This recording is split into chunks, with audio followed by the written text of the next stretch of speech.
Hello everyone and welcome back.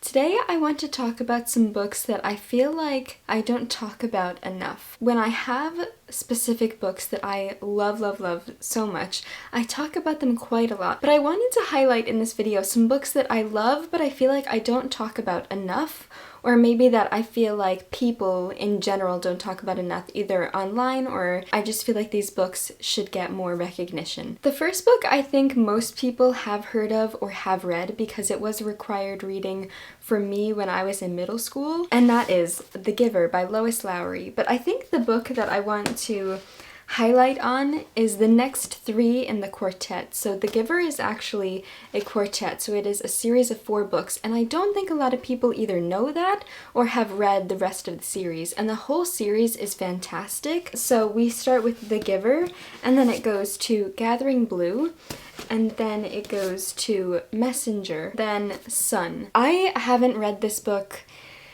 I think the last time I read it was like 2017 or something, and I really want to reread it. I have reread The Giver so many times, but even for myself, I feel like I really need to reread this book because when I first read it, I loved it so much, and it was one of the first books that I remember just making me completely sob. So yeah, definitely check out the rest of the Giver series, or if you haven't read The Giver, check out The Giver as well. It's just such a fantastic book series, and this is really the book series that got me into reading much more avidly. These hold just such a special place in my heart, so yes, highly recommend. This next book is a book of spells, or really just poems, but they do read like spells, and so it is called The Lost Spells. It is written by Robert Macfarlane, and the illustrations are done by Jackie Morris. I love Robert Macfarlane's nature writing, and Jackie Morris is one of my favorite illustrators. She works in watercolor. The back says, "This is a book of spells to be spoken aloud.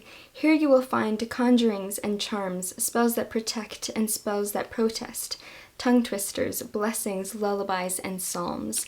And it's just these beautiful spells or poems about nature, about different animals, and they are accompanied by Jackie Morris's beautiful watercolor illustrations.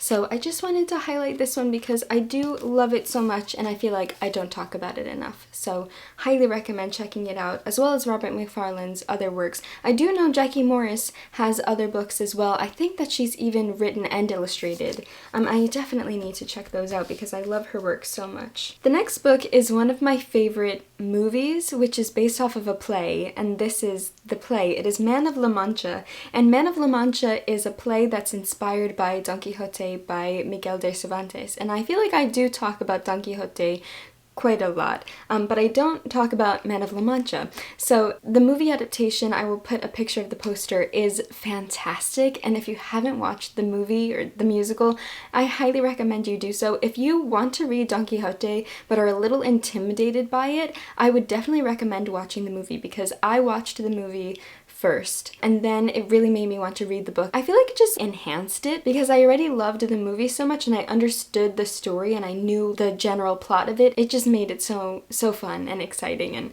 And so yeah, Man of La Mancha is such a funny, wonderful play and musical. The songs are so beautiful. I do talk about Don Quixote, so that's why I just wanted to tell you guys about the musical because I feel like it could really help the novel be a little bit more approachable. This next book, I talk about the author quite a lot, but I don't talk about this book, I feel like, too much, and that is Aspects of the Novel by E.M. Forster. So I adore E.M. Forster's writing, and he was such a wonderful person as well, and you can see that in this collection. So this is a collection of his lectures that he spoke at Cambridge University.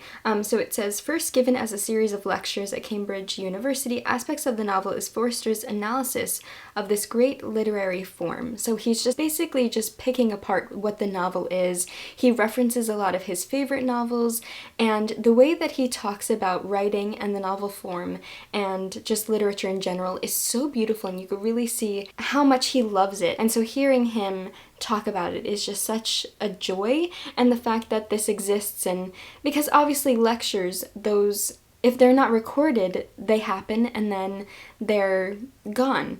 So it's nice to know that they are recorded for us to go back to, and even though we weren't in those lectures, technically it kind of feels like we are also one of the students, and it's just so wonderful. So highly recommend this one. If you love E.M. Forster, even if you aren't familiar with E.M. Forster's work, you can definitely go into this without reading his books, and I just think it's wonderful. This next book is also like The Giver, where it really made me fall in love with reading around 2017-ish when I was getting back into reading. It's like more of a modern classic, and that is A Wrinkle in Time. So you might have already read this because this is quite a popular book, but I feel like I don't talk about it enough, so I wanted to highlight it in this video. This is kind of like sci-fi fantasy, I would say. This starts with the iconic line, "It was a dark and stormy night." Out of this wild night, a strange visitor comes to the Murray house and beckons Meg, her brother Charles Wallace, and their friend Calvin O'Keefe on a most dangerous and extraordinary adventure, one that will threaten their lives and our universe. And it's also part of a quintet. So there are other books in this series. I haven't continued the series, and I definitely should, because like I said, I feel like a lot of people don't know that The Giver is a quartet, so I feel like I should continue this series as well. This next book is from one of my favorite poets or poetesses, and I feel like I do talk about her quite a bit, but I just want to highlight this book because I feel like I haven't talked about it in a while, and that is Upstream by Mary Oliver. I love Mary Oliver's poetry. I think that she is such an approachable poet. She writes about nature, she writes about dogs, she writes about life, and just the way that she approaches her perspective on existing in life is just so beautiful. I read this first, I want to say, in like 2019 or something, 2018 or 2019, and I remember seeing this book in Barnes & Noble, looking at the cover, thinking how beautiful it was, and then I read the back and I immediately took it home with me. So there's a quote from Mary Oliver on the back, and it says, "I had to go out into the world and see it and hear it and react to it before I knew at all who I was, what I wanted to be." Number one, just immediately, oh my god, that is incredibly beautiful. And then it says, "So begins Upstream, a collection of letters in which poet Mary Oliver reflects on her willingness to lose herself within the beauty and mysteries of the natural world and the world of literature, emphasizing the significance of her childhood friend, Walt Whitman." If you guys know, I love Walt Whitman so much, and he also feels like a friend. So the fact that Mary Oliver also felt like Walt Whitman was her friend, it just makes me feel like I'm also friends with Mary Oliver. It's like mutual friends. So it continues, "Who inspired her to vanish into the world of her own writing. Oliver meditates on the forces that allowed her to create a life for herself out of work and love. Throughout this collection, Oliver positions not just herself upstream, but us as well, as she encourages us all to keep moving, to lose ourselves in the awe of the unknown, and to give power and time to the creative and whimsical urges that live within us." Everything about that. So I immediately took it home, I immediately read it, and it immediately became a favorite book, and I just feel like I need to talk about it more. So that is Upstream. Please read it if that sounds like something that could pique your interest. It is such an incredible book, and it's in this video because I highly recommend it. This next book is again like The Giver and A Wrinkle in Time.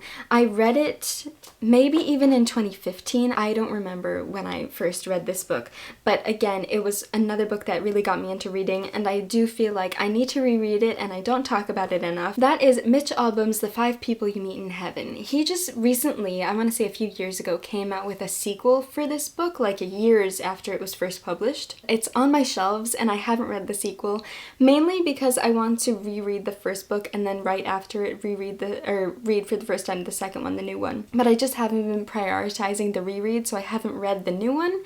Anyway, The 5 People You Meet in Heaven and Tuesdays with Morrie by Mitch Albom are like two of my favorite books. Those two books really got me into reading, and Tuesdays with Morrie is nonfiction, this is fiction. And this is about a character who basically passes away, and we follow him and the people that he meets in heaven. He meets 5 people in heaven, and they have a really significant role in how he reflects on the life that he lived. And it's just a gorgeous, gorgeous book. Oh, it just made me so emotional when I first read it. Like, I still have flashbacks to how this book made me feel. Heartbreaking, but also heart-mending. And yes, love this book so much. Definitely need to reread it and to read the new sequel. The next book is a book that I also feel like I need to reread. I read it years ago, and I have seen a few people talk about it recently, which makes me happy. It's one of the most beautiful books I own, and that is Tin Man by Sarah Winman. How beautiful. So it has Van Gogh's sunflowers on the cover. It's just so gorgeous. And the painting of Van Gogh's sunflowers does have a significance in the story. It does play a role in the story. Oh, it's also blurbed by Matt Haig. How did I never notice that? Breaks your heart and warms it all at once. Absolutely. Same thing with, the five people you meet in heaven. Alice and Michael are 12-year-old boys when they first become friends. And for a long time, it is just the two of them, cycling the streets of Oxford, teaching themselves how to swim, discovering poetry, and dodging the fists of overbearing fathers. And then, one day, this closest of friendships grows into something more. Many years later, Ellis is married to Annie, and Michael is nowhere in sight, which leads to the question, what happened in the years between? It's such a beautiful exploration of childhood friendship and coming of age and discovering your sexuality and figuring out life and what you want and who you want to be and what you want out of life. It's just such a beautiful book, and I really want to read more from Sarah Winman. So yes, but Tin Man, such a beautiful book. I also love the paperback edition. The paperback is also beautiful. The second to last book is from an author that I have read quite a few of her books, and that is Kristen Hanna. So this is The Nightingale. This is the first book that I read from her, and this book had a really big influence in my love of historical fiction, because this is historical fiction set around World War II, and we follow two sisters who have very different views on the war and very different roles in the war. It was one of those books where it felt like you could feel everything that was described, and like you could hear the noises. Like, it just felt like you were completely immersed in the writing, in the world. For years I have really loved historical fiction or even historical nonfiction set around World War II, because I just think it's so fascinating and like heartbreaking what happened, and I'm just really fascinated by how different people reacted, and I just like hearing about people's stories. So obviously, which is why I like reading. And The Nightingale is just such a gorgeous story. She also has another book that I really love called The Great Alone, and that is, I think, set in the 70s or the 80s in Alaska, and that book is also amazing. The last book is historical nonfiction surrounding World War II, so we have historical fiction and now historical nonfiction, and that is Dutch Girl, Audrey Hepburn and World War II by Robert Matson. So I love Audrey Hepburn. She has been my favorite actress forever. I read this quite a few years ago, and it's nonfiction about her life during World War II. The back has like highlighted little notes, and it says, her father worked as a Nazi agent and her mother entered the war as a Nazi sympathizer until the brutality of Hitler's oppression hit the center of the family. Under Nazi occupation, she risked her life to perform tasks for the Dutch resistance, and she survived months of battles as well as the notorious Hunger Winter in Holland to become a tireless champion for children. And she's just like, she's just such an angel. It was just so wonderful to hear about her story and her life during World War II. If you are interested in World War II nonfiction or just history in general, this is such a beautiful story and made me appreciate her as a human being. Not only the fact that I love her movies, just like her as a person. So yes, that is the last book that I wanted to highlight in this video. So I'm excited to talk about some books that I feel like I don't talk about a lot, and I hope that you enjoyed hearing about them. So I would love to know, what books do you feel like you don't talk about enough but you love, or maybe you read years ago and you would like to revisit, because I feel like that's the case for a lot of these with me. Thank you so much for watching this video. I hope you have enjoyed. I am sending you my very best wishes, and as always, happy reading.